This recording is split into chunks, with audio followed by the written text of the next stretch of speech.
საქართველოს დგას მნიშვნელოვან გზა-გასაყარზე.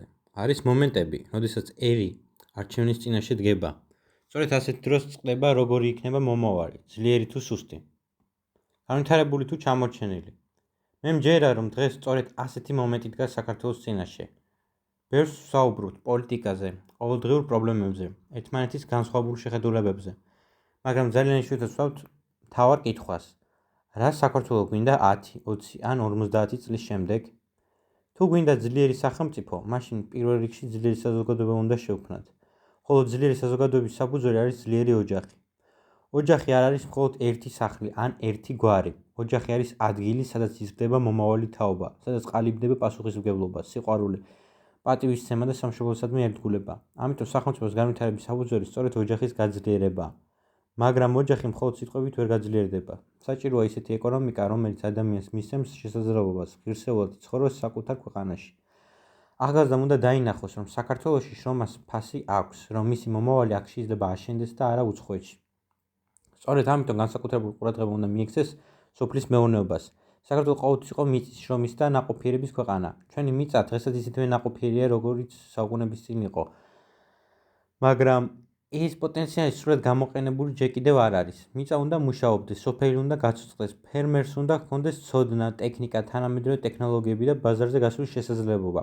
როდესაც სოფელი ძლიერია, ქალაქი ძლიერია. როდესაც ადგილობრივი წარმოება ვითარდება, ეკონომიკაც მყარდება. მაგრამ ეკონომიკასთან ერთად არსებობს კიდევ ერთი საკითხი, რომელიც შესაძლოა ყველაზე მნიშვნელოვანი გამოწვევაა დემოგრაფია. მოსახლეობის შემცირება მხოლოდ რიცხვები არ არის, ეს არის საკითხი, რომელიც ეხება საქართველოს მომავალს. თუ ქვეყანა იცლება, თუ ახალგაზრდები ტოვებენ სამშობლოს, თუ ოჯახები ვერ ბედავენ შვილების გაჩენას ეკონომიკური სირთულის გამო, ეს პრობლემა ყველას გვეხება. ამიტომ სახელმწიფომ ისეთ გარემო უნდა შექმნას, სადაც ახალგაზრდას ექნება იმედი. გრძელვადიანი და ხელმისაწვდომი სესხები, ახალგაზრდა ოჯახების მხარდაჭერა, საცხოვრებლის შეძენაში დახმარება, ხარისხიანი განათლება, ხელმისაწვდომი ჯანდაცვა, ხისეული პენსია და ბავშვებისთვის უსაფრთხო გარემო. ეს ყველაფერი არ არის ფუფუნება. ეს არის ძლიერი სახელმწიფო საფუძველი.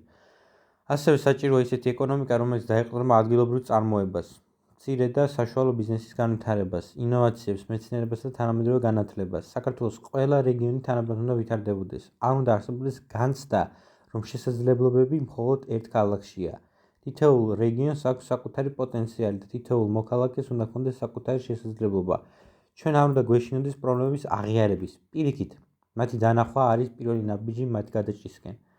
დღეს საქართველოს ყველაზე მეტად ჭირდება ერთობა. განსხვავებული აზრი ბუნებრივია, მაგრამ საერთო მიზანი ყველას უნდა გქონდეს.